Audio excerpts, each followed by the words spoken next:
prestigious Dharma Academy. She has won the Padma Bhushan. Apart from being a multidimensional artist, Mallika is also an activist who has been vocal about issues related to gender equality, environmental conservation, and social justice. They will be in conversation with Shishir Saxena, who's a faculty at Ahmedabad University, also a Sanskritist and a philosopher. We have Ami Ganatra, an alum of IIM Ahmedabad, avid yoga practitioner, who's worked as a management consultant for over 15 years. As a Sanskrit student, she's developed a keen interest in Indic knowledge systems and has written 2 books on Indian epics, Mahabharata Unraveled and Ramayana Unraveled. And as a faculty at IIM Ahmedabad, I can't help but say that both the women are alumni of IIM Ahmedabad.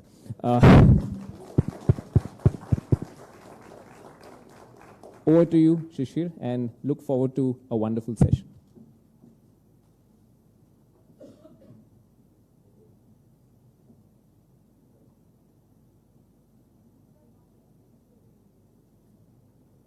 Okay, yeah. All right, thanks very much, Chinmay. Welcome everybody to this final panel of the History Literature Festival. It's a pleasure to be here. Before I begin, perhaps I think at the very outset, I think you might wonder, I mean, we're going to be talking about the epics here, which are many millennia old, and yet we have on the panel, none of us are actually historians. So you might wonder why this is the case. And this is really testimony to what history is for India itself. I mean, history plays out in India in a remarkable number of ways. I mean, it's quite remarkable that doctrines, ideas, which are many millennia old, in fact, have a direct impact. They influence us at the society, at individual levels, in an infinitude of manners. And these 2 epics that we'll be talking about today, the Mahabharata, the Ramayana, these, of course, I mean, their influence has been immense, kaleidoscopic almost, and they continue to even today. So my hope is, I mean, V.S. Suktankar, I remember, I mean, he once said that we in India still stand under the spell of these great epics. So my hope is that given our diverse backgrounds, we'll be able to reflect at least in some modicum on the kind of diversity of influence that these great epics have had on India and beyond. Okay, one other thing that I must also say, I mean, this panel is also testimony to this kind of pluralistic vision of history that this festival has endorsed. I mean, kudos to Professor Basant, to Amit, the founders of this festival, to have these kind of panels where history of philosophy sits alongside history of food, history of cinema, history of, socio-political history. All of these sit together, and I think it's been a really wonderful festival, and thank you to the founders, and in fact to this team of tireless volunteers who've made this whole event possible yesterday and today, so thank you very much. It's a pleasure. So with that, let's get started with this panel. All right, so here's my plan. My plan is that I will speak a little bit right now to just give you a sense of what it is that we mean when we talk about the epics. What do we mean by the Ramayana? What do we mean by the Mahabharata? And why are we talking about this in a panel on the history of Indian philosophy? And why are we talking about the ethics and the epics? So I'll just talk a little bit about that, after which I invite our speakers here to chip in to speak a little. Subsequent to that, we'll try and open it up to the public, to everybody here in the hall, and then we can try and have a sort of a freewheeling conversation. I hope that'll work for everyone. All right, okay, so a few points before we get started. So I'm an academic. Let me make a few points. Let me just clarify. So what it is that we mean when we're talking about the Ramayana and the Mahabharata. So I think a good place to start might be the word itihasa itself. Now, in the last couple of days, I've heard, the word itihasa has been used a lot. We use this a lot even in our daily lives to take it as a simple translation of history. So if I'm studying history, main itihas padh raha hu. Itihas is generally considered as a direct translation of the word history, but when we come into its technical usage, its origin, where it's found within the Indian intellectual traditions, itihasa does not have this sense. Itihasa, in fact, is not even a word. It is a phrase, itihasa, and thus it was, and so it was. And it specifically means, generally, it specifically refers to the Mahabharata. Okay, it refers to the Mahabharata, this epic poem, of course, which we all know, over 100,000 verses, one of the longest poem in the world. The critical edition, I think, now brings it down to about 75,000 odd, but still a remarkably long text, a remarkably long poem. So itihasa, in this particular context, is really the Mahabharata. And this is important to note because this is the difference between the Mahabharata and the Ramayana. So the Ramayana is not an itihasa. The Mahabharata is an account of how it was, itihasa. But the Ramayana is actually traditionally accepted as a kavya. It is the Adi Kavya. It is the first kavya. And Valmiki is the Adi Kavi. So prior to the Ramayana, prior to the Valmiki Ramayana, there was no kavya. This was the first one. Prior to that, what there was were the Vedas. And the Vedas are, well, not kavya. All right? So this is the Valmiki Ramayana. The Valmiki Ramayana is kavya, Mahabharata as itihasa. And of course, we often talk about both of these epics together in several different ways. But one thing we should also know that what I've told you about right now is the Valmiki Ramayana and the Mahabharata. The Ramayana itself becomes a universe unto itself. There are a huge number of Ramayanas which come about. There are, I think, there are at least about 25 odd Ramayanas in Sanskrit itself. And these are not just, they're not simple translations, they're in fact retellings of the Mahabharata. Very often changes happen, characters are different, stories are different. The general story, the main plot remains the same, but yet it can vary in several different significant manners. Also, but it's not just Sanskrit, it moves out. There are several retellings of the Mahabharata in several other languages, Bengali, Odia, Tamil, Telugu, Malayalam, Awadhi, and so many. So there are several Ramayanas which have wielded enormous influence in the subcontinent. And the Ramayana even goes out beyond the boundaries of the subcontinent. So for example, there's the Hekayat Sri Ram, which is the Malay version of the Ramayana which goes into Indonesia. There is the Thai Ramayana. There is, for example, a 7th century temple dedicated to Valmiki in Vietnam. So the Ramayana really moves out. And even within the Indian world, both of these works exert tremendous influence on several intellectual traditions alongside. There is, of course, the Dharma Shastra, there is Alankara Shastra. So these are all different intellectual traditions which draw from, which comment on, which are inspired by these two great works. And one other point that I should clarify, because we're talking about Indian philosophy. So let me also clarify that Indian philosophy is not just, for example, the Bhagavad Gita, or not just the Ramayana.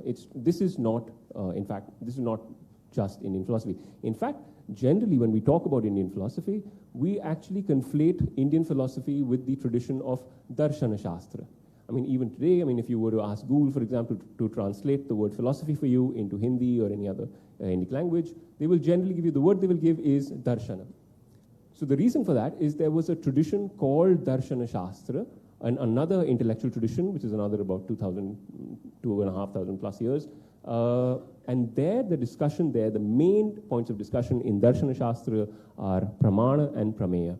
So epistemology and ontology. And this is where Vedanta is, this is where Mimamsa is, this is where the Charvaks are, this is where the Buddhists are. There's one big argumentative, there's one big intellectually sophisticated party going on in Darshan Shastra, but that's different from the epics.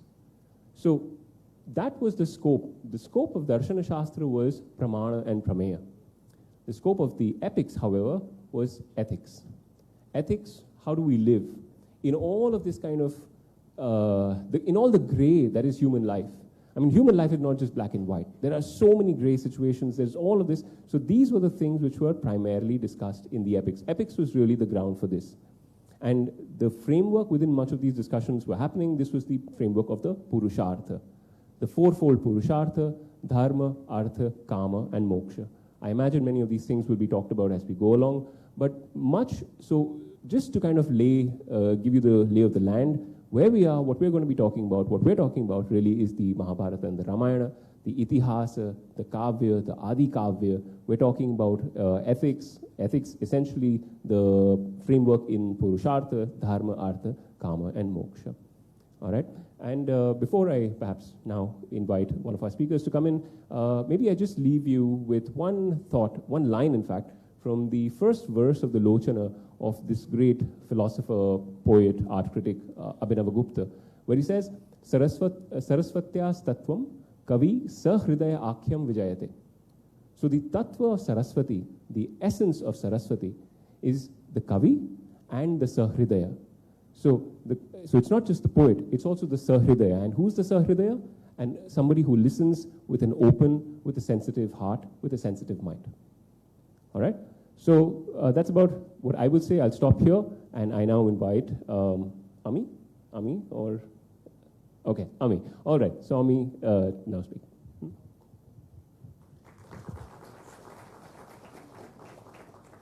Namaste, everybody. Jai Shri Krishna. After a long day, you're all still here. Makes me very happy. And even more that I'm sharing stage with Malika Sarabhai ji. So, yeah, thank you for having me, Amit ji, and the History Lit Fest team. Very happy to be here. That was a very good start, Shishir ji. I will just say a couple of things before I actually start talking about what I wanted to about the ethics per se. While there are many Ramayans, yes, while even Mahabharata, there are many retellings. When it comes to itihasa, traditionally, there are only two which are accepted. Everything else is a retelling. They all have their place. They all have their value. Not denigrating any of them. But parampara, traditional, accords the status of itihasa not to Ramcharitmanas, not to Kamba Ramayana, not to any other Ramayana, only to Valmiki Ramayana. So I think that should be very clear in our head when we talk about itihasa. The other thing is about Mahabharata. Again, there might be many retellings and all that, they are there. But Mahabharata, the one categorized under itihasa, is Vyasa Rachit Mahabharata. Everything else has its place. But as an itihasa, we should consider these two. And why am I saying this? Yeah. So you gave the definition of itihas beautifully. The actual definition as we find in Shabdakalpa, Dhrumam and Vachaspatyam, it basically says, Dharma artha kama mokshanam upadesham samanvitam purva vrittam kathayuktam itihasam prachakshate. Dharma artha kama moksha, purushartha, that you very beautifully mentioned. These are the goals of life, the pursuits of life that we live towards. Itihasa, the purpose is to give us the lessons of these dharma, artha, kama, moksha. Yeah? But purva vrittam, katha yuktam, it happened.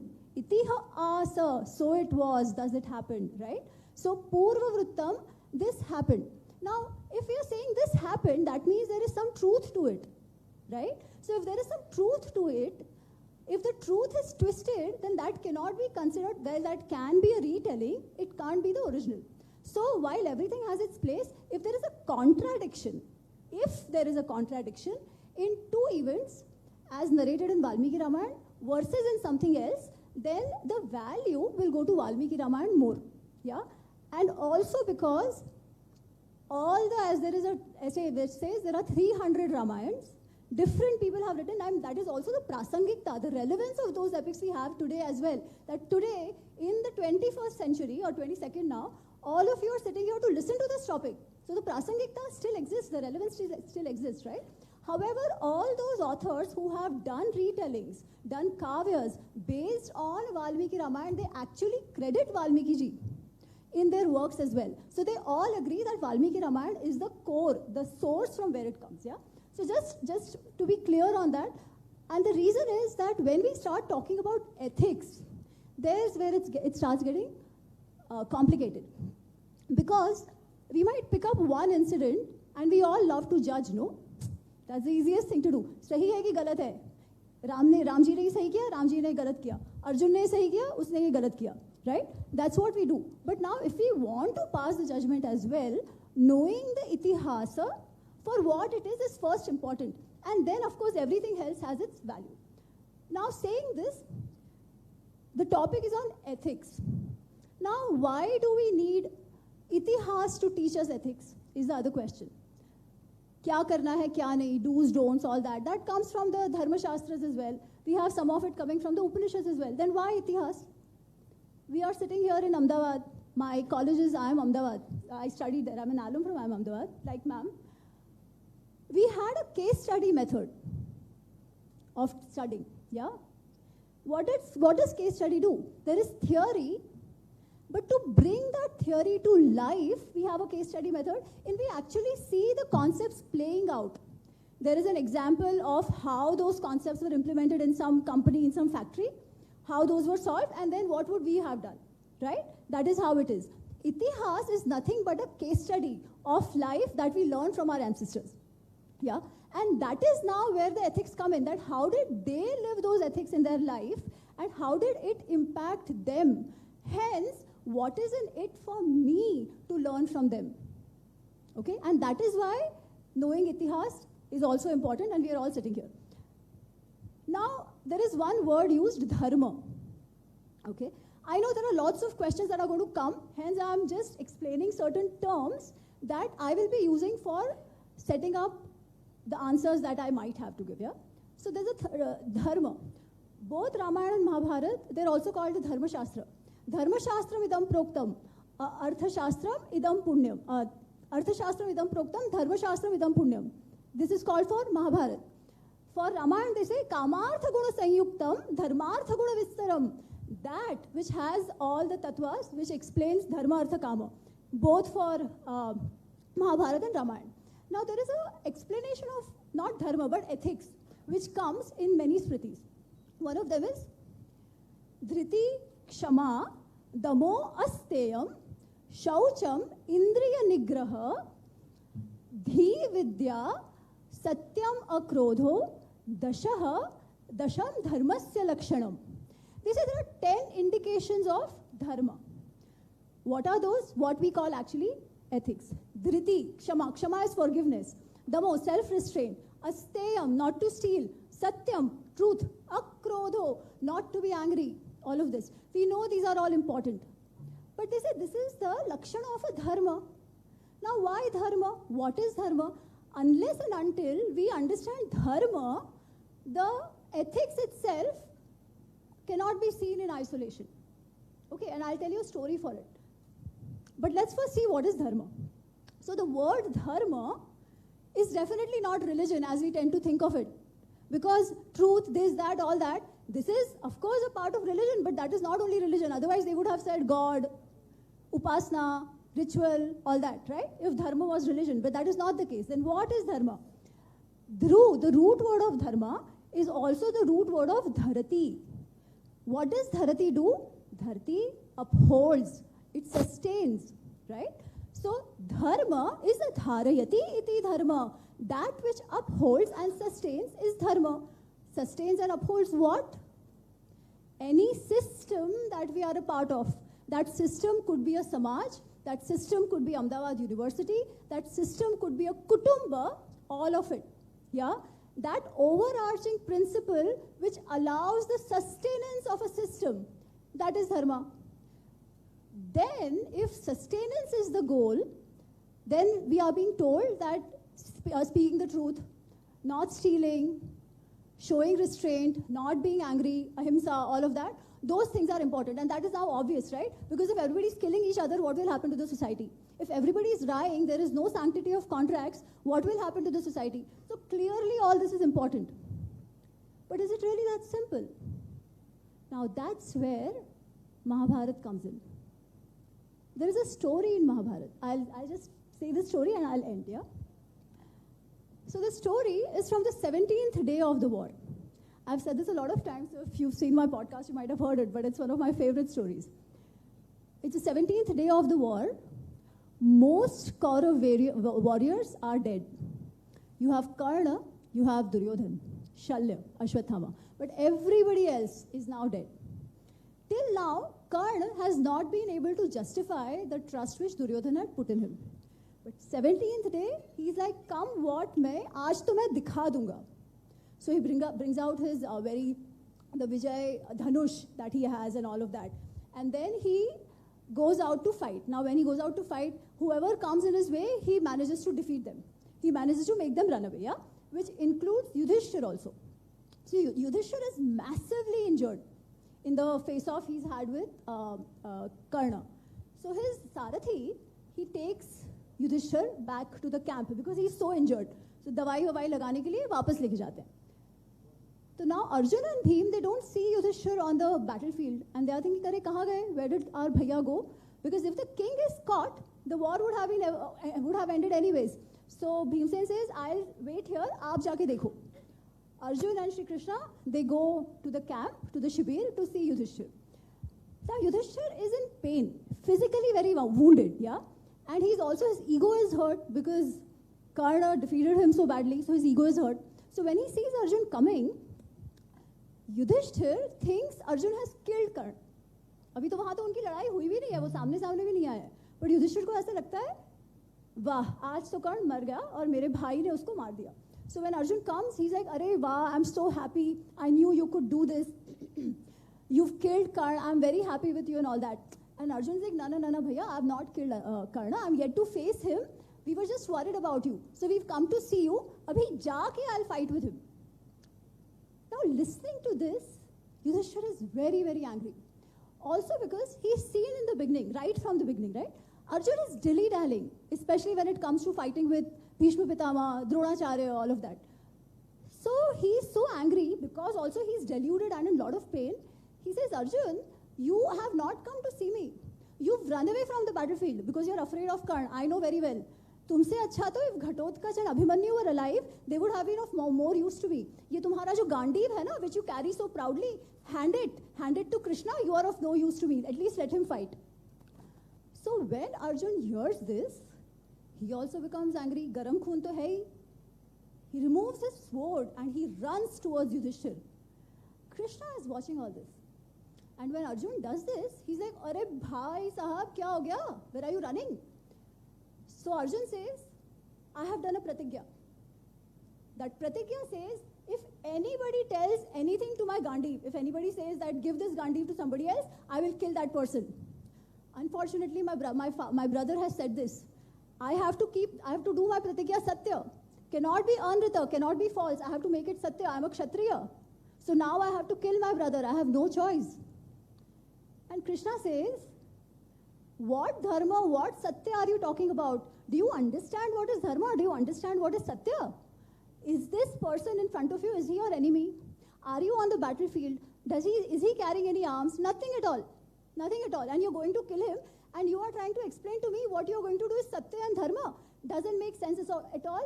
And actually the word he uses, purvam balena iva, like a child, you did some random pratigya.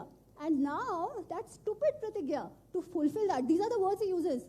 That like a child, that stupid pratigya, you are now trying to kill your brother. What dharma do you know? Let me explain to you what is dharma. Now in this there is a story. Krishna says there was a rishi named Kaushik. This Kaushik rishi had a pratigna. This pratigna was, जो भी बोलूंगा सच बोलूंगा, सत्य के सिवाय कुछ नहीं बोलूंगा. All his life he has lived with that pratigya. All his life. Life में कभी झूठ बोला ही नहीं. Now कुछ तो होता है. He's old enough. Few years he knows he will die. Yeah, and he's sitting in his ashram. He's doing tapasya. Now at that time, some villagers, पास के गांव के कुछ लोग भागते भागते उनके पास आते हैं और उन्हें कहते हैं कि स्वामी जी, कुछ डाकू हमारे पीछे पड़े हुए हैं. So we are running away from that. If the dakus come to you, please guide them on some other direction. Now before this Pandit Swamiji could say anything, these guys ran away. Abhi डाकू लोग तो आ गए. They also saw him sitting there and they asked him, "आपने देखा गांव वाले कहाँ गए?" What should he have done? What should Kaushik have done? What would you do? सत्य की प्रतिज्ञा ली है, याद रखना. सत्य ही बोलूंगा, कुछ नहीं बोलूंगा. Entire life, पूरा जीवन केवल सत्य बोला है. कुछ वर्ष में मरने वाले हैं. क्या करना चाहिए? What would you guys do? Okay, you would lie. इतने वर्ष सच बोला. अब क्या? अब तो नरक में जाओगे सच झूठ बोलोगे तो.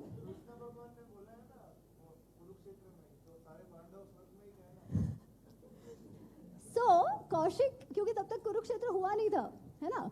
तो कौशिक ऋषि को मालूम नहीं था क्या करना चाहिए. He said, "Itne varsh I have said the satya. Now at this last minute, I don't want to make it false, because at the end of the day, satya is the satya, right? So I will live by it." And he tells the dacoits where the people have gone. And the dacoits go, they kill the Gauwalas. Now our Rishi is dead. And Yamdev comes. And Yamdev says, "Isko nark mein bhej do." And this Rishi is all combative now. He's like, "Arey, pura jivan, you keep saying Satya is the biggest punya, Satya is the biggest punya.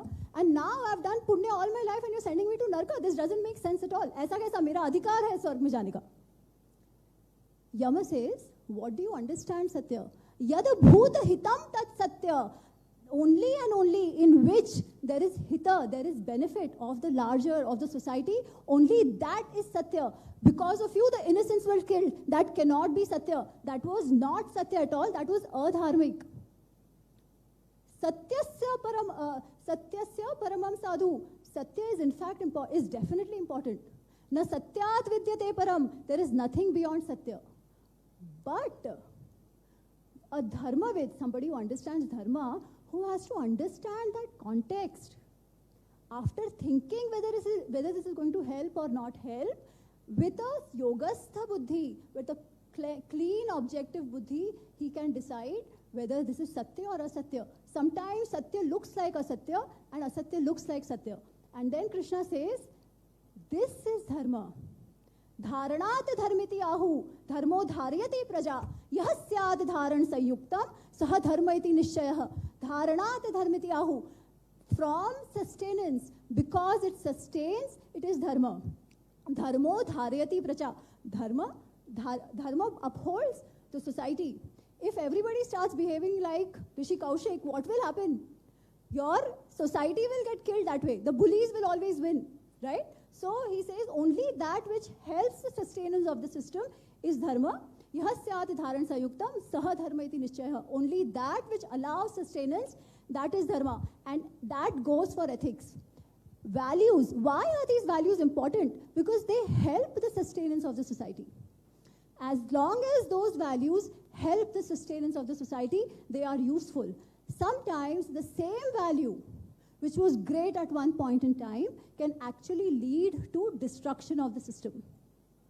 At that time, you either have to let go of that value and or design a new system. We don't know. So ethics have to be seen in accordance, in alignment with dharma, and I'll end with that. Thank you so much.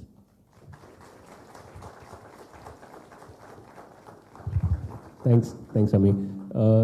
Raises a whole bunch of questions, which I'm sure we'll get into. I mean, the question of dharma, for example, this is, I mean, a hot topic. What the Mahabharata itself says, would you believe it, the Mahabharata in the very first sarga starts with Kalaha Pachati Bhutani, Kalaha Dahati Praja. So it is time which is cooking everybody.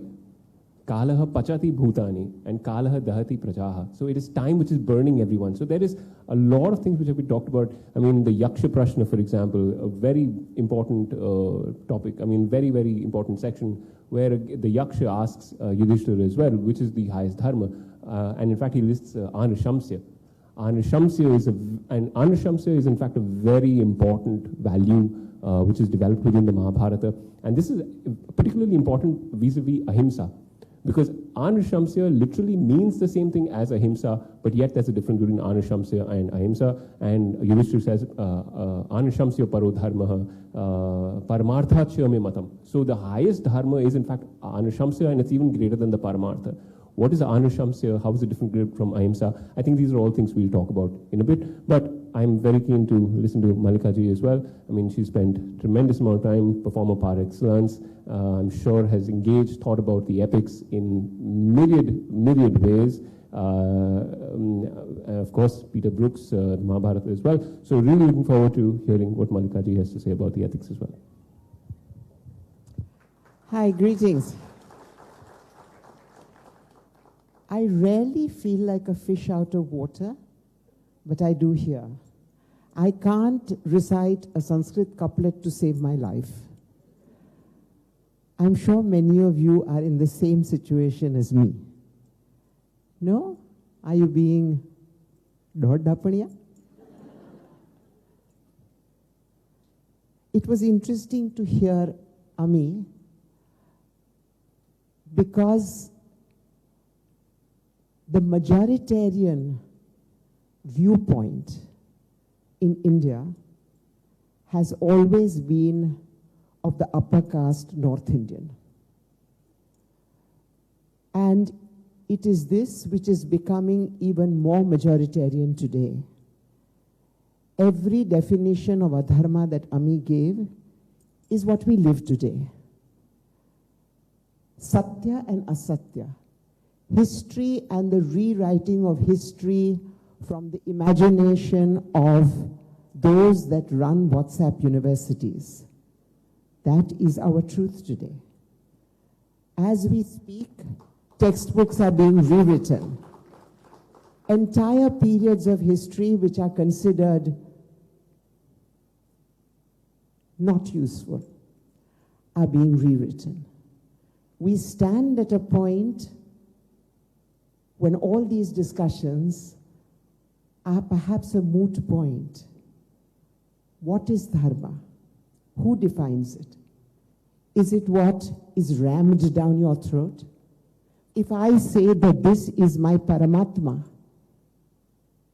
how dare anybody says it is not, because Sanatan Dharma told me that I can pick up a shoe and say that is my Paramatma. Is that allowed in India today? Are we allowed the very basics of Sanatan Dharma, which is to question? We are not allowed that. So this is a very moot discussion.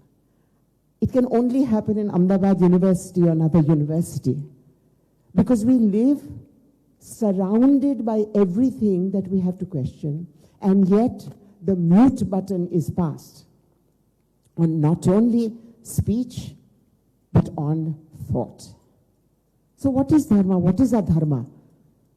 When did our religion, our philosophy become so Abrahamic that somebody creates rules about what is dharma? What is these 10 sins? There are no sins. In the Hindu philosophy, there are no sins. What is right for you in the context of the better good at that instant is the only thing. That is why this rishi was an idiot. That is why righteousness cannot be better or stronger or more acceptable than compassion. So to take the high horse and said, I am right. A pacifist, somebody who is a believer of non-violence, somebody who has lived by non-violence, somebody who genuinely abhors violence. If his or her daughter is being raped, should she or he try and protect her? Or as a pacifist, should she or he say, I don't believe in religion, perhaps it is my daughter's dharma to be raped. It might be from another janma. May she be raped and may I be righteous. Is that what life is about? If we are talking of dharma and adharma and the sutras and this, that and the other, in terms of what is the samaj it sustains, then we have to ask ourselves, are we walking into and living in a samaj that itself needs to be destroyed? Because it is hateful, hate-filled, vicious, one-sided, and always puts women underfoot. My work in the myths over the last 40 years has been in trying to peel away the accepted terms, the accepted stories. If Sita is the daughter of the earth brought by for the daughter to save the samaj or to bring sanity to the samaj, what does it mean to have her jumping into the fire to prove her chastity? Since when is chastity such an important concept? Since patriarchy. Does anybody ask a man that? Why is that not chaste? Whatever you look at Ahalya hanging in there for 1,000 years waiting to be kicked by Rama. And then she's supposed to be Devi Ahalya because she's been kicked. Why was she there? She was there because a husband of hers who demanded that she be loyal, and a god who was just horny tricked her into thinking she was being pativrata and sleeping with him when he wanted. How was she to know that this Indra was coming in to trick her? And if then her husband curses her to be a stone, since when is that justice? And yet we are told Ahalya is a sati, a devi, etc., etc., etc., because she was 1,000 years a stone and because the foot of Rama blessed her. What blessing? Is that the kind of blessing women want? No, thank you. Or take Savitri. What are we told about Sati Savitri? We are told that here is a woman who said, I will not live if my husband dies. Nonsense, she never said that. And yet how many women have burnt with that? How many thousands and thousands of brides over hundreds of years were burnt and forced and drugged into burning on their husband's pyre? If you actually peel away the truth, what Savitri says is a tad different, but changes history, changes understanding. She says, I will not let you kill my husband. I will not let you take my husband away. She never says, I will die if my husband dies. It is her wits, her courage, that gets Satyavan back, that makes Yama lose. Is that what we are told?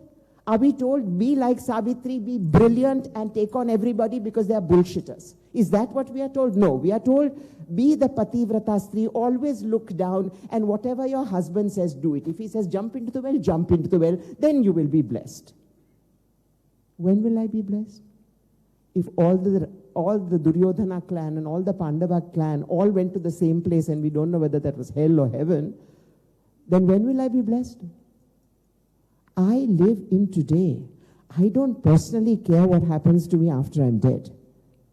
I genuinely don't. So I would much rather get justice and understand my Dharma Shastras and my mythology today than to live by some patriarchal, Dalit-hating, other-hating, women-trampling mythology that is rammed down our throats in newer and newer forms, as graphic novels, as very popular novels, as cartoons, as films which win 100 million rupee box offices. And what is, I mean, think of Rama. Rama is gentle. Rama is not Duryodhana. Rama is somebody who is compassionate. Rama is somebody whose heart breaks when he has to see that Sita has to come into the forest. And yet what do we make of the Rama? A six-pack like this and looking like this. So what is this interpretation? What is this Rama? And if Rama is the incarnation of a god, which he's supposed to be, or Vishnu, what is it that he wanted, that he let the deer take Sita away? That he let Ravana? These are questions that are relevant. My work has been in asking these questions. When Sita says, in my interpretation, Rama, I am happy to be in exile. I am happy to be away from you, because now I can bring Lava and Kusha up to be secure people who are not frightened and who don't have to live by the rules which saw me going through an Agni Pariksha because of your doubt as a man. You doubted your capability. You couldn't trust me. I, who am supposed to be your wife, your other half, you couldn't trust me. You listened to a Dhobi's word. And you thought that was what you, as a ruler, should do. You should listen to the common word.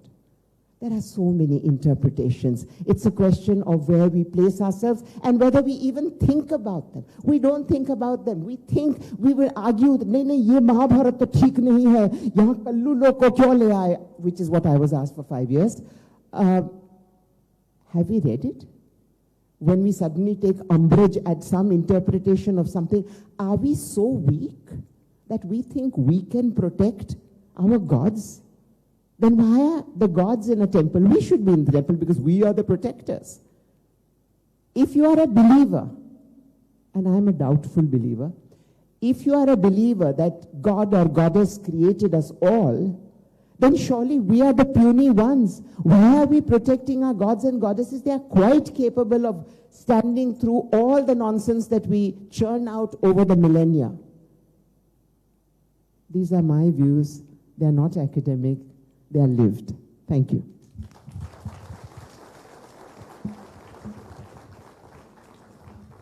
Thank you, Mallika ma'am, for bringing out a very important point. Have we read our Shastras is the most important question that we need to ask ourselves. Because otherwise, we will keep believing what is being pushed down our throat on our head. Till now, 70 years after independence, 60 years now, we are talking about rewriting and all that. People might have issues, not have issues. That's a political thing, not my problem. Yeah. However, a lot of stories which Mallika ma'am actually told us, do you know that these are not the stories in the original Valmiki Ramayana? Do you know what is the Ahalya story in Valmiki Ramayana?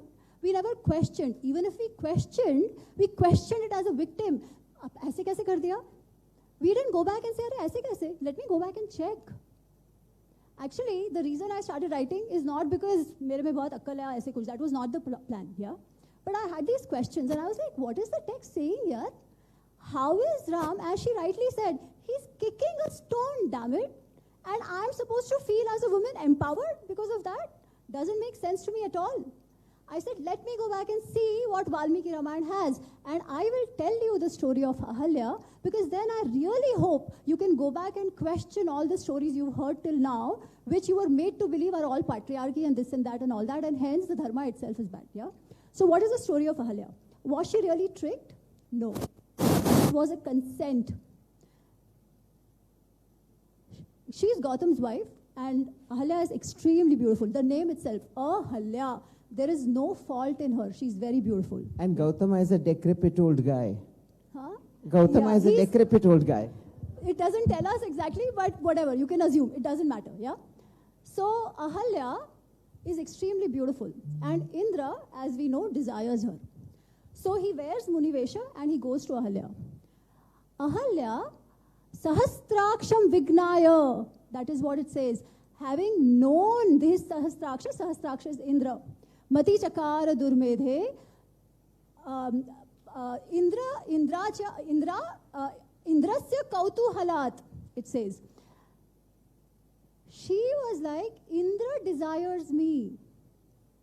Now, you know, it's not about good or bad. You think about the psychology. Somebody so powerful is desiring me. Would I not be happy? Would I not be excited? I very well be. I very well will be, right? This is what happens to her. Sahastraksham Vignaya, having known this is Indra, out of kutuhal, out of vismay, out of excitement, she agrees.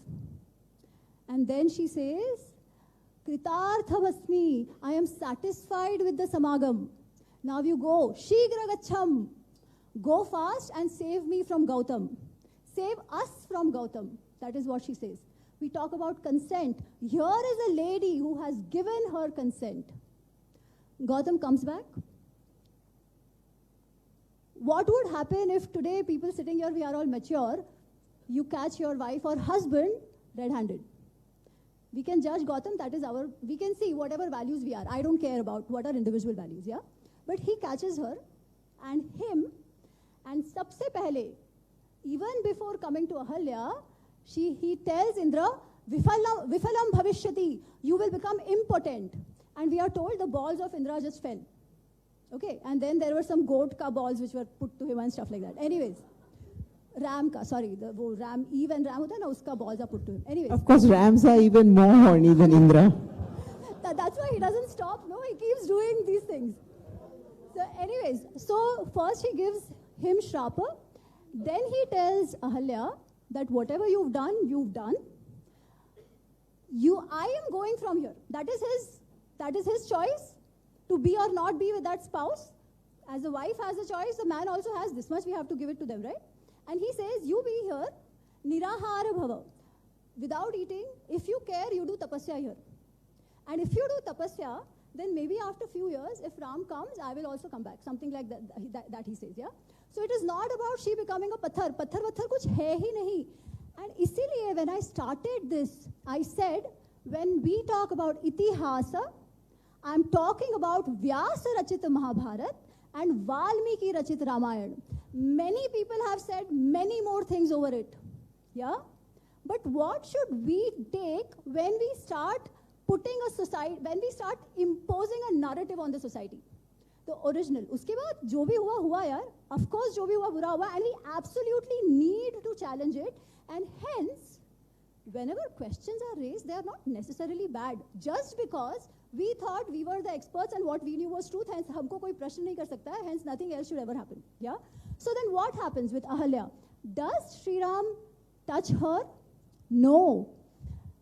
After when Vishwamitra ji is taking them to Mithila, Ram and Lakshman to Mithila, they are young guys. They have just protected the yagna of Vishwamitra ji in Siddhashram. They are taking him away. They are taking them to Mithila. And this place, this ashram is just outside of Mithila. And there's nobody over there. But they can see that this is like a Rishi ashram. So Sri Ram asks that whose ashram is this? And you know what Vishwamitra says? This is an ashram of a lady who is Deva Rupini Tapaswini.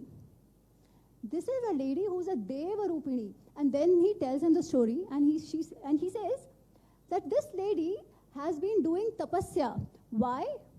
To achieve control over whatever. A lapse of judgment happens, yeah. Doesn't mean it's the end of life.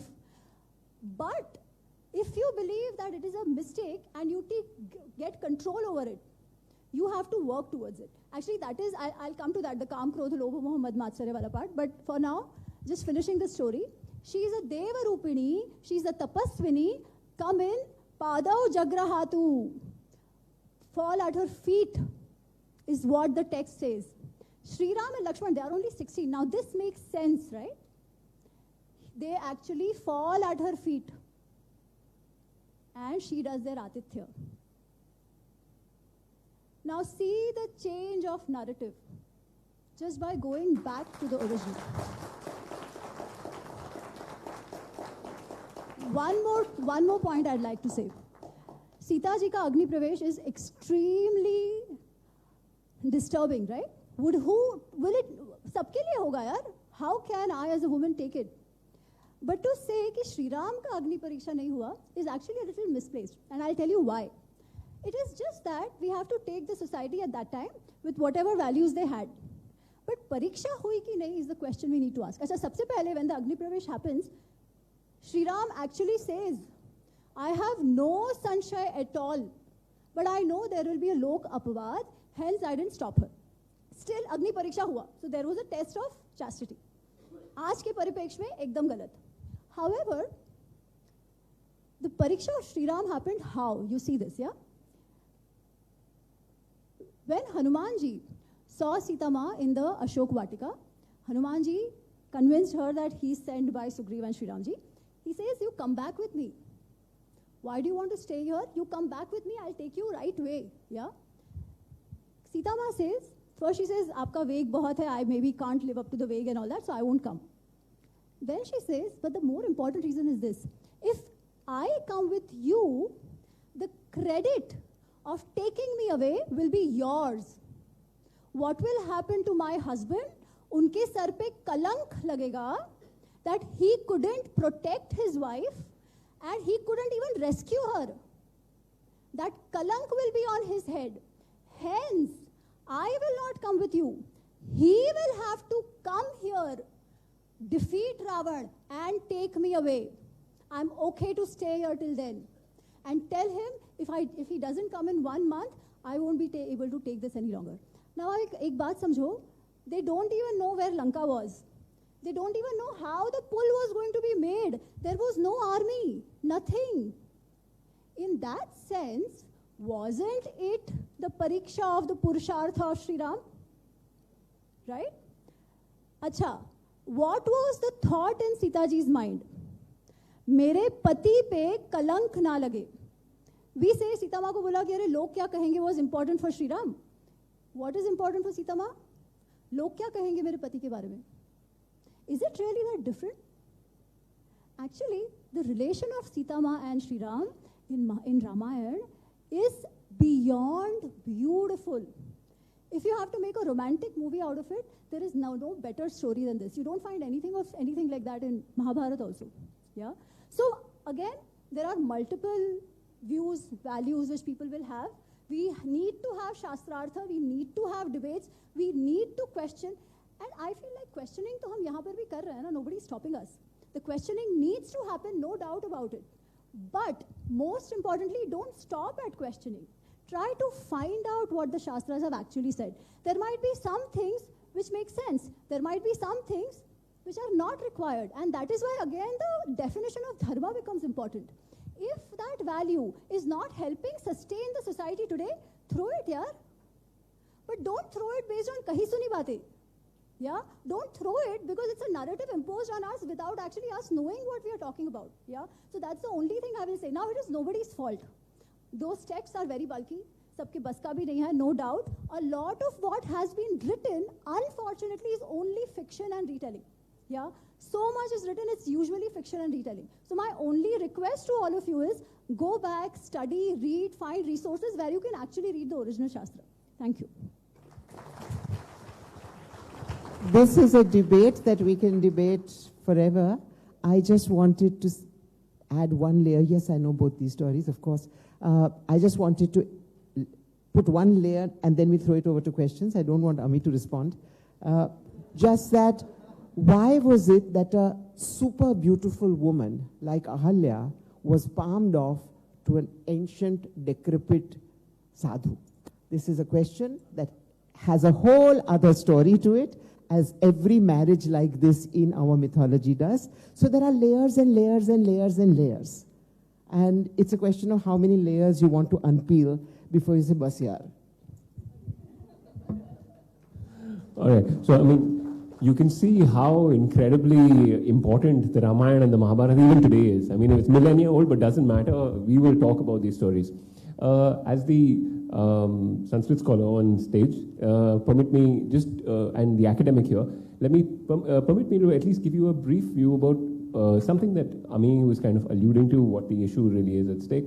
So there's something called the critical edition of the Ramayana, the Valmiki Ramayana, which is something that we should quickly talk about. So essentially, what happens when what do we mean when we're talking about the Valmiki Ramayana? What do we mean when we're talking about the Mahabharata? So if you go into any part of India, you will find many manuscripts in which you will find the Ramayana, the story of the Ramayana. But you will find, say, for example, manuscripts in the south, which will tell different stories where there may be certain episodes which are just not there in the northern recension, and so on and so forth. There are truckloads of manuscripts.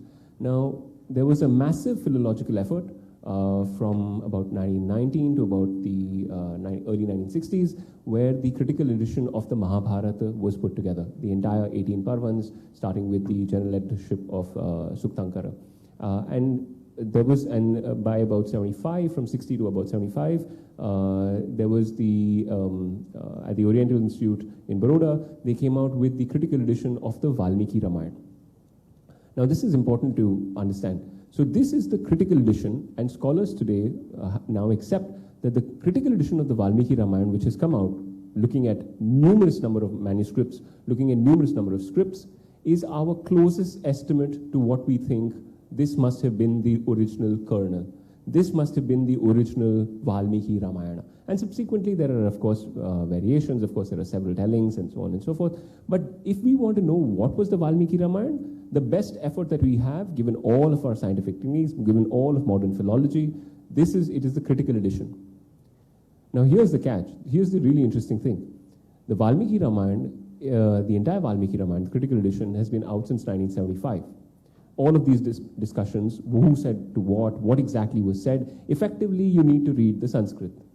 You need to be able to read the Sanskrit. From 1975, after the Valmiki Ramayana critical edition, how many translations do you think we have of the Valmiki Ramayana? I mean, you would expect people would go nuts, given how incredibly important the Valmiki Ramayana is in India. I mean, the critical edition would inspire a tremendous number of translations. There's one complete translation of the Valmiki Ramayana, which has just got over, which is the Princeton translation with Robert Goldman as the general editor. Vivek Devroy has also translated this, but he candidly confesses that his is not an academic translation. So many of these issues, and there's a lot more that I can say about Sita and Ram, the relationship, I mean, what you have in the verses, and it's really shocking about, it can be a complete different study, what is there in the critical edition and what was excised out of the critical edition, the kind of verses. So there is a full different story, a lot of scholarship which needs to be done, and I'll come back to my pet point that I think we really need to incentivize, we really need to study Sanskrit seriously.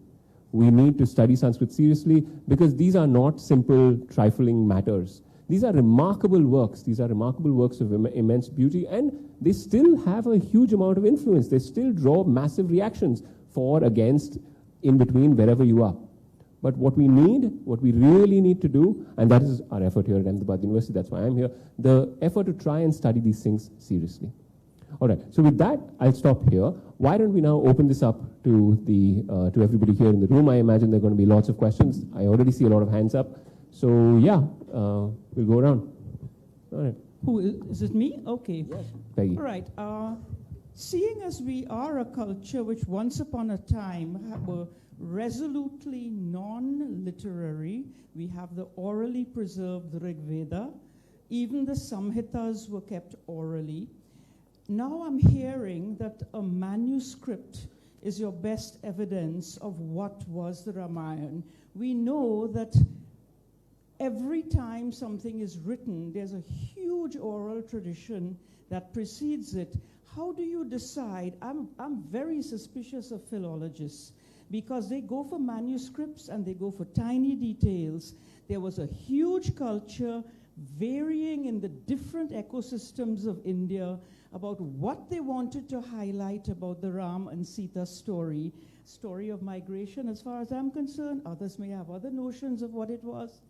But the idea being that you have a definitive version of the Valmiki Ramayana when we know that there was much before it, and not only in India, there are many places. It must have preceded for at least about 500 years, if not more. Now, so all of those would be different, just as all the Samhitas are different. I would say you just have a Samhita, and you've chosen one of them because there are many of them. Tulsidas Ramayana is different in the way it portrays Sita, a much more submissive person. So the point being that you're pinning an awful lot on something you're calling the authoritative version, which may not be. There was something living long before it. Just as until very recently, I mean, a few hundred years, nobody wrote down the Rig Veda, which is why it's retrieved from South India, which is why the very first word has a la in it, which is not in Sanskrit.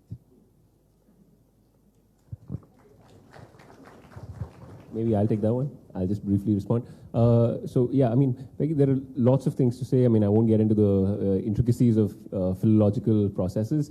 What has happened, you're absolutely right. In fact, just to quickly tell you, I mean, in fact, when the scholars began this process of trying to find a critical edition, given all the manuscripts that you find of the Ramayana and the Mahabharata, I mean, these are extremely popular texts.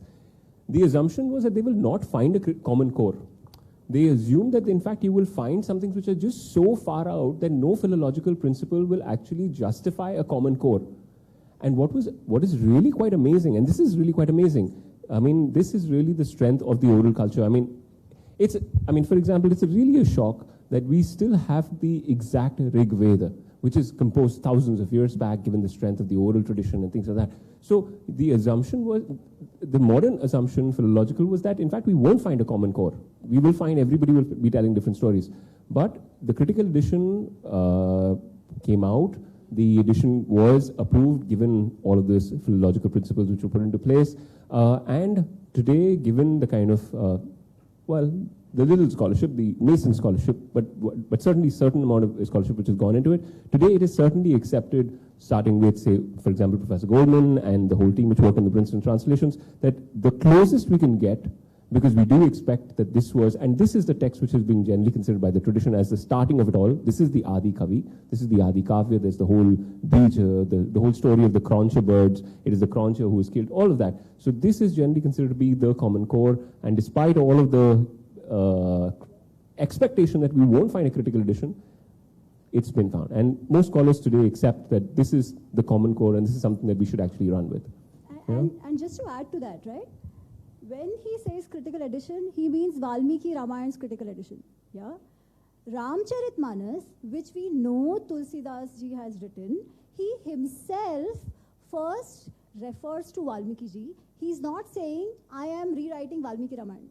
He says, I am writing for my Ishta, who has first come from Valmiki ji. The source is Valmiki ji only, right? So that is agreed and even credited by the people who retold.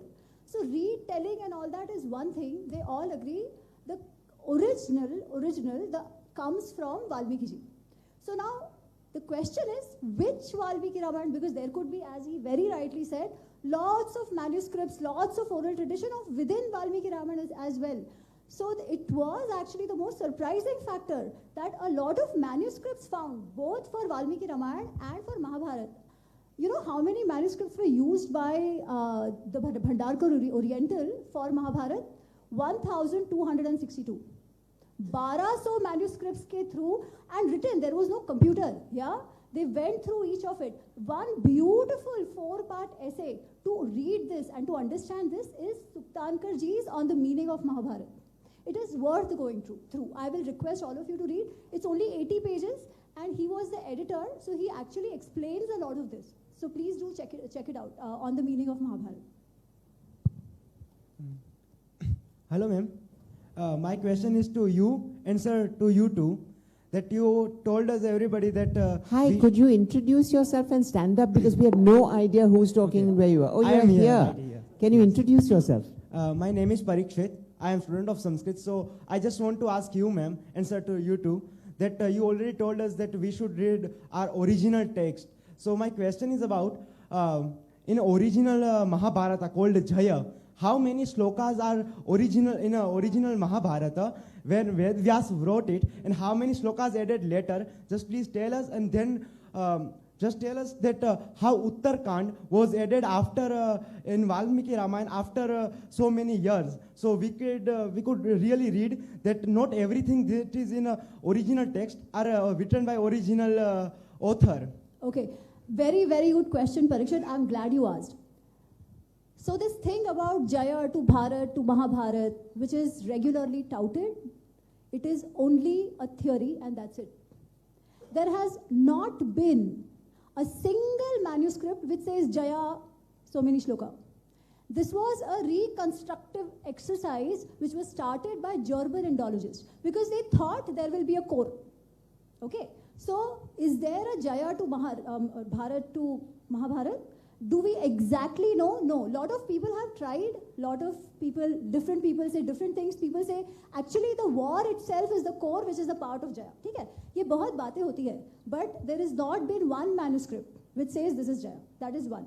But do the words Jaya, Bharat and Mahabharata occur in Mahabharata?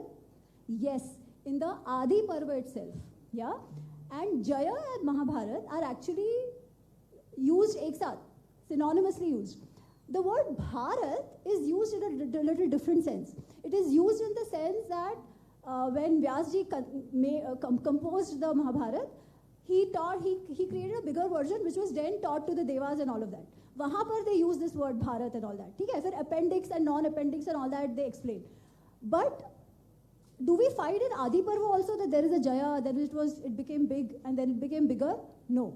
That is why if you read on the meaning of Mahabharata of Suktankar ji also, they haven't found anything. If you read the notes section of Gita Press, there also they say exactly the same thing, that this has been an ongoing debate. But till date, nobody has helped us get that Jaya Mahaya. So what have we to rely on? Even if that was the case, what have we to rely on? The critical edition. That is the best, yeah? And Vivek Debraji has done a nice 10-volume translation of it in English. Gita Press is actually not bad at all. It is based on Nilkant Shastri commentary, which was done in 1700, yeah? It is not bad at all. There you will see, I mean, the core story in both is the same. There are some differences, and there is a southern recension, the Dakshinatya, which is called. So what Gita Press has done is that, so what critical edition done, it has said, let's find the common in all. And that is the base to begin with, yeah? Gita Press, what it has done is, it had the Nilkant Shastri commentary, and then it had the Dakshinatya. So they picked up shloks from Dakshinatya, and they added it. ठीक है? But the honesty is they haven't numbered those shlokas. So whatever is an addition which they have added, which they thought was not in the Gita Press wala ye, they brought it and they added it without giving numbers. So there also you can see, yeah. But if you can go for the critical addition, nothing like it. Sorry, just to add to that. Sorry, I just want to add to that. So in the yes, Bharata and Jaya are mostly taking the same. I kind of have reservations with Gita Press translation, but regardless, but this thing in the Adi Parva. So, in fact, the story of the Mahabharata, it's an interesting thing. Who's telling the story of the Mahabharata? This is not Vyas. This is Ugra Shravas. Okay, and this is referring back to Peggy's earlier thing about the oral tradition. And this is found in the Mahabharata itself. The Mahabharata is in fact a third retelling, what we have. So Ugra Shravas is telling the story. So the Mahabharata that we have in the critical edition starts with Ugra Shravas telling the story, and he's narrating the story to those sages. And he himself says that he is telling the story as he heard it from Vaishampayana, who told the story. And Vaishampayana himself heard this from Vyasa. Okay, so it is, sorry. So Vyasa is considered to be the original composer. I mean, he's the, Vyasa is the blood father. Okay. So, well, of the Pandavas and Kauravas, yeah. Okay. So, I mean, just textually, there is this verse, Chaturu Vimshati Sahasrima Chakre Bharata Sanghitam. So, this Bharata Sanghita was 24,000 verses. Chaturu Vimshati Sahasrima. And then, the immediately next verse actually says, Tato Adhya Ardha Shatam Bhuyaha Sankshepam Kritvan Rishihi. So, then the Rishi made a condensed version which was 150 verses. So there is this sense that there was a 150 verse one, then there was a 8,800 verse one, then there was this 100,000 verse one. That's found in the Mahabharata itself. Whether one of them is Jaya, one of them is Bharata, really, that is not really provable. But surely this is the text which is itself a sort of a retelling, but this is the first retelling we have, and presumably the critical edition of the first retelling. All right. Hello, hi. Yes. I'm Vibhav. I'm from CEPT University. My question to the panel is, why is there so much uproar in one section of the academia that the history is being, quote unquote, being rewritten when the ICHR from the 1970s held a specific number of historians who wrote their narrative of Indian history? As a lot of historians acknowledge themselves that history writing is a continuous process. So let them write their own narrative. You guys write their own. Why is there one section outraging so much that another set of narratives are being set when it comes to Indian history? Thank you.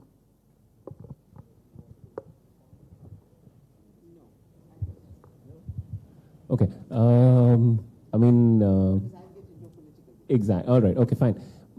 Can I suggest, I mean, maybe we can talk about this subsequently as well. These are extremely political issues. I mean, can we suggest that, let's talk about the philosophy of the epics. Let's look at, I mean, there is, in India we talk about text and context. In fact, most of these texts, we generally end up talking a lot about the context. We don't talk about the text itself. I mean, the kind of values in the text, the kind of, the ethics of the text. Some of the, I mean, there have been several episodes which have been talked about, Sita, Ahilya. There are several more. I expected Shambhuka, for example. I would imagine maybe Malika ji to talk about Shambhuka. I mean, I would imagine some of these things to come up as well.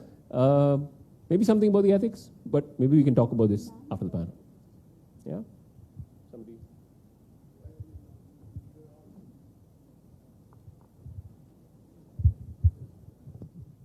We frequently wonder how during Mahabharata war, Krishna stood in the middle and recited 18 adhyay, and everybody was keeping quiet. I think in that context, I remember a book written by a Marathi scholar, which I was expected to translate into Gujarati, which says that originally Gita was only of 2 adhyay, first and second. And second also till the description is of the Mahamanav, whatever it is. Later on, over the centuries, people added more and more adhyaya, and ultimately it became 18. So Gita also is not written by one person in at one occasion, but it's written over the centuries, added wisdom by large number of people in that. Okay, maybe briefly I can talk about this as well. So there have been scholastic efforts to try to find that there must have been one initial core and then there must have been levels and things like that. Most of those have kind of gone nowhere. There's been lots of effort around this, but increasingly more and more what we end up saying is, okay, yes, we understand probably these were composed over a period of time. I think the gentleman earlier talked about the Uttara Kanda as well. The Bal Kanda and the Uttara Kanda of the Ramayana are generally considered to be later editions.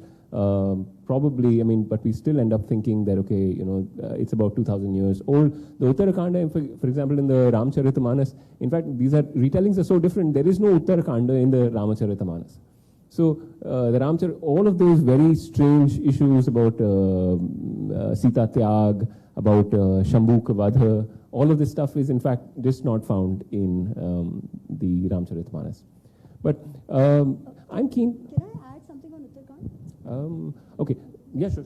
I mean, I want to actually, I'm kind of keen to hear from Malika. Like, I'm particularly interested about the, you know, these epics coming onto stage. I mean, you haven't told us much about Peter Brook's Mahabharata, which we really should hear, about. She played this stellar role of Satyavati and Draupadi, and she was the only Indian on the star cast. I mean, it was an international cast playing the Mahabharata. This was one of the major efforts to try to take Mahabharata and show this as part of world literature, not just part of India, because the kind of issues which are being dealt with. So it was really quite a remarkable thing. It was, what, 11-hour play, I think, which then became a 4 or 5-hour movie, 6-hour movie, yeah. So I'm very keen to hear from Malika. I mean, there are some remarkable episodes. What was, how did these kind of ethical issues, these kind of moral dilemmas which are found, which our epics are so full of, how did they translate into an international audience? How were these presented on stage and then even on TV? I think that's for another debate. I think here people are going in another direction. And yeah. Aren't you curious to know about the Mahabharata, that she was part of this? Yeah, come on. Yes. Enough of politics and enough of all of that. Let's just hear about the beauty of the Mahabharata, right? Can I get a resounding yes? Yes. Come on. This is not political. We're not going to get you into any trouble. Tell us about this. And why wasn't the Mahabharata, why didn't it come to India? Okay, maybe that part you may not want to talk about. You know, today we are at a point in time where everything is political. What I wear is political. Where my food comes from is political. Which oil I cook it with is political. So it's very difficult to actually say, this is a statement that's not political. The story goes that Peter Brook was already considered the greatest theatre director of the century when he started working on the Mahabharata. And he was told this story by a British philosopher, an Indologist, when he asked the question about what he thought was the story of humanity. And Peter Brook and Jacques-Claude Carrière apparently sat there for the next 7 days listening to this Indologist talk about the story. And they decided, one day we shall make this. Fast forward 10 years. And they start a process of research and of understanding the different forms of the performed Mahabharata, and that research takes them 11 years. At the end of 11 years, they decide that it is such a great story that it cannot be dismissed by people who are not interested in India as being, oh, this is an Indian story, we don't want to. And what could they do to take this and make people understand that this was the story of humankind? And that is when they took the decision that with the ambivalent attitude towards India, they did not want people to dismiss it before actually entering it. And therefore, they did not want Indian-looking people to people it, because they truly believed that it needed to be accepted and understood and internalized by the world. So they went around for 3 years across the world, looking for what they thought was the essential characteristics of a particular person. And they felt that the only two characters that could not have been born out of anywhere except India were Draupadi and Krishna. So right from the beginning, they had decided that after they found the caste, they would come to India to look for either a Draupadi or a Krishna, but not both. There's a whole other story of how this auditioning process went on, and how, of course, the auditioning process was Madras, Bombay, Bangalore, Delhi, and Calcutta, and how none of us ever figured in it. That's another story. But the point remained that when I went there to start rehearsing, A, I was the only Indian. B, I was the only one who since the age of 8 has argued about the Mahabharata, and therefore had actually read lots and lots and lots of versions. C, I was the only one who wasn't a professional actress. Everybody else was like the dada of theatre from their country. I had done amateur theatre. I was just starting off on my dance career. I had done films, but I had never done professional theatre. And 4, I was the only one who spoke zero French. Everybody else was a francophone. So there were lots of disadvantages. I was also a first-time mother, and my son was 3 weeks old when I went with him. It was an interesting process, and I think everything that I have become was a result of the 5 years that I lived with Draupadi and lived with the Mallika, who was completely cut off from every root of hers. In the initial stages of the rehearsals, it was very interesting because I had been asked to look at the script, and the only way I could look at the script in French was with the director of the Alliance Française at that stage, who happened also to be a Sanskritist. So I went with like 20 pages ratoed, only to be told, oh, this is not the script, this is just a working script. And then the process that we went through was, one day they would give the scene between me and Kichaka and say, play it as a comedy with you, Mallika, playing Kichaka, and the amazing Japanese no actor, Yoshi Tsuchitori, playing Draupadi. And another day they would say, play it only in Veeraras. Now that's all very well, but me with my 3 words of French, trying to improvise was extremely difficult. So very early on I decided that the 5 or 6 shlokas I know, if I ever forget my script in a performance, I will start reciting one of them, because the likelihood of somebody knowing more Sanskrit than me in the audience was very little. At one stage, Peter said to me in the rehearsal, Mallika, lower your voice, you sound like a shrew. At which I turned to him and said, Peter, you're a white Anglo-Saxon male. What do you know of the difference between Shakti and a shrew? We only have Shaktis, we have no shrews. So this, I have to say, didn't endear me to Peter. But it came to a point when he said to me, you can't possibly wash your hair in Dushasana's blood because it's too gory. And I would say to him, Peter, why did you take the Mahabharata? You should have taken the Ramayana, no gore whatsoever. This is all about gore. And he would say, oh, really, Malika? So there were lots of issues about what was allowed, what was not allowed. I remember the reaction. Remember, this was 1984-85, and medical research was way behind than it is today. And I remember having umpteen arguments with people about how Abhimanyu could have possibly heard this in Subhadra's stomach. And it was during the Mahabharata in 1986 that Harvard Medical School came out with the research that they had done about how the fetus recognized Beethoven's Fifth Symphony when played it throughout. And suddenly I said, told you! And there were many of those moments. So when Yudhishthira talks about how destructive of the world the astra will be, the brahmastra will be, if let loose, people who come to me and said, just because Peter Brook is a pacifist, he has put all this in, it couldn't possibly be. When the descriptions of the cows with their insides sucked out and stuck to the earth and the earth turning, it was Oppenheimer's description of what would happen if an atom bomb was laid out.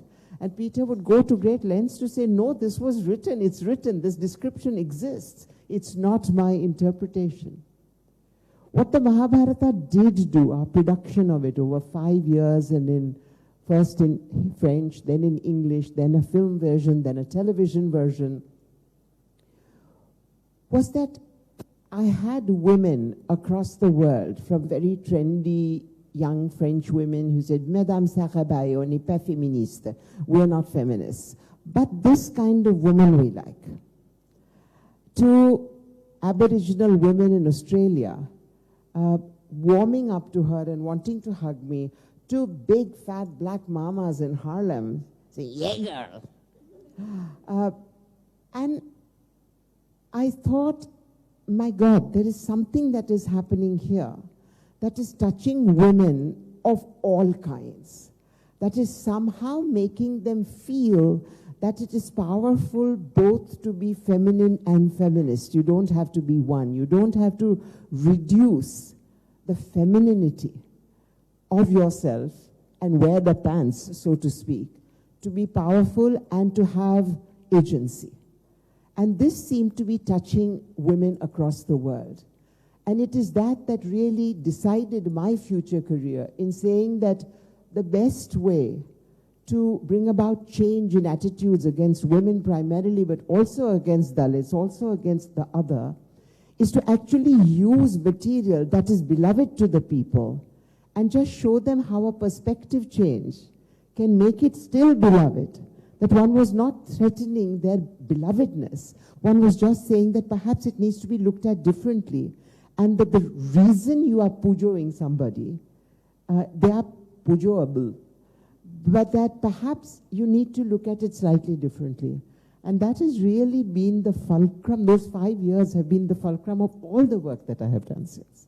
Thank you. Fantastic. I mean, ladies and gentlemen, we got Malika Sarabhai to accept that she knows at least 5 verses of Sanskrit. That's fantastic, okay? Only at the History Literature Festival. All right, so I think we're pretty much out of time. I'm sorry, I can see more hands raised. We can perhaps talk afterwards. Maybe if I could request maybe a minute, a couple of minutes. Ami, do you want to finally end this? Do you have something to say? Do you want to finally wrap this up? Okay, well, I can't. Yeah, I know, you can't say no to him. Actually, a question to all three of you, if you can spend a minute on that. The ethical dilemmas that we face today, should we be looking for answers in the epics, original or derived, or we should be looking at them with a more contemporary mindset?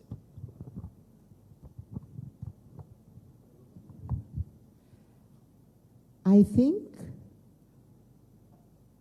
the knowledge of the epics and understanding of it without blinkered eyes leads one to think that whereas one's ethical dilemmas are universal, they are also completely individualistic. Just as we have a map that our life has given us, or a map that the community has given us, or the family has given us, as is more true in India, it is a map to which we have to every day draw a line. And that line can shift if one is genuinely honest with oneself. And I think the answer to that question is that to have the courage to look into yourself and everything that makes up that self, and to be able to put oneself on the mat and answer, even if that answer leads to the answer that I am a coward or I'm a liar. I think that is the map that mythology perhaps provides, but not as a dead weight and not as a context, as in a text that is a con.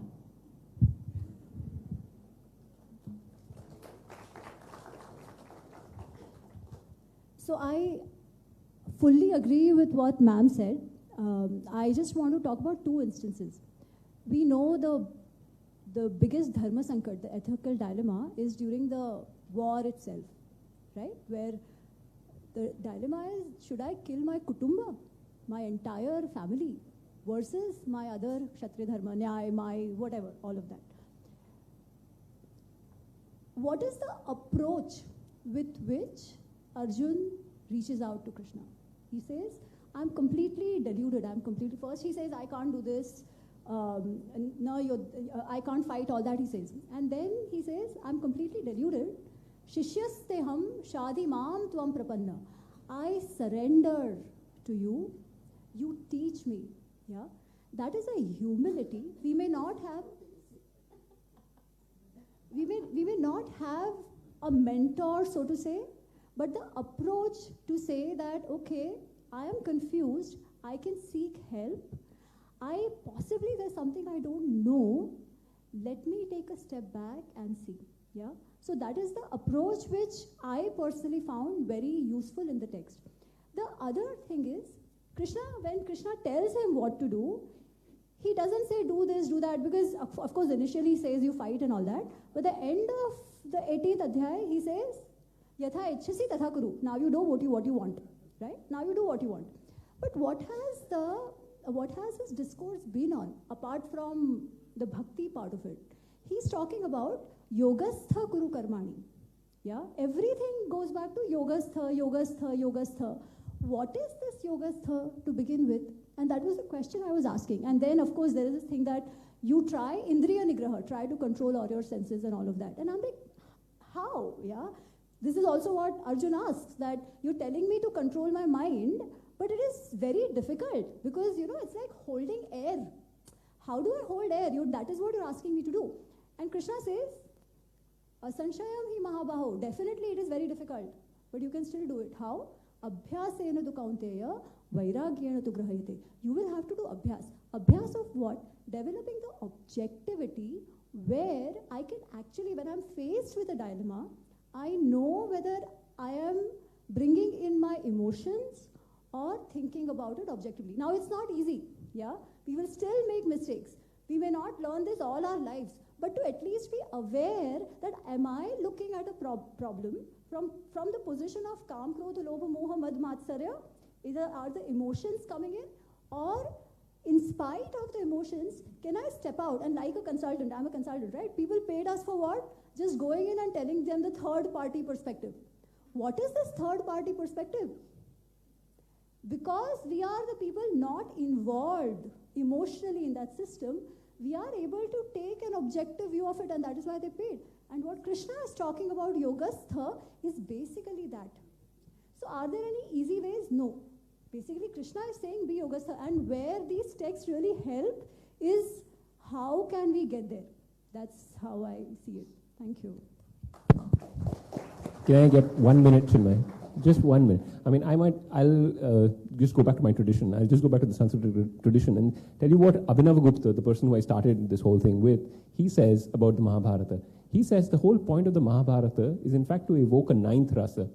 The Natya Shastra actually talks about 8 rasas, and Abhinavagupta says that the Mahabharata, the whole story of the Mahabharata is to evoke a 9th rasa, and this 9th rasa, Anandvardhana and Abhinavagupta, term as the Shanta rasa. That it makes you you look at it's a very sad story. It's a very strange story. I mean, the end, is it a happy end? Did people lead happy lives? Did Dharma actually play out? There are all these kind of questions. So personally, I think there is a remarkable power to these texts. These texts remain timeless. And hopefully, thank you very much to our speakers. Thank you very much all for being such a wonderful audience for these questions. And thank you for the History Literature Festival. Thanks, Chinmay. Thank you so much. The ethical dilemma that I face is that when the air conditioner is shut off, how do we get out of the auditorium as quickly as possible? We do have one last half-an-hour session outside on the lawns. It's called a bite tuck, and we can all interact and talk and discuss what we've observed over many of you have been here for all the events of the 2 days. Thank you for being such a wonderful audience. This is the inaugural edition of the History Literature Festival. It promises to be an annual event. Let me also thank Rakesh Basant and Amit Arora, the founders. Give them a big hand, please.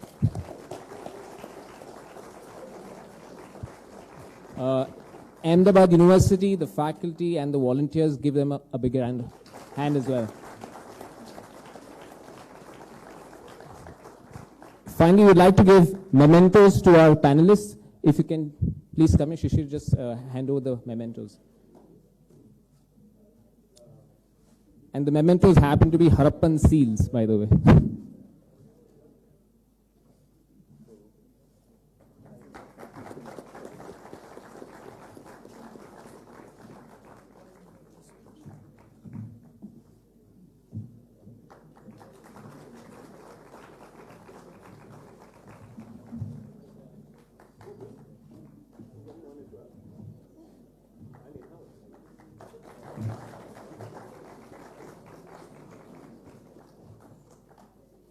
Thank you. See you outside for a baitak. It's happening in the lawn just right next to. There'll be volunteers showing you where to go. And you can interact with all the speakers as well out there.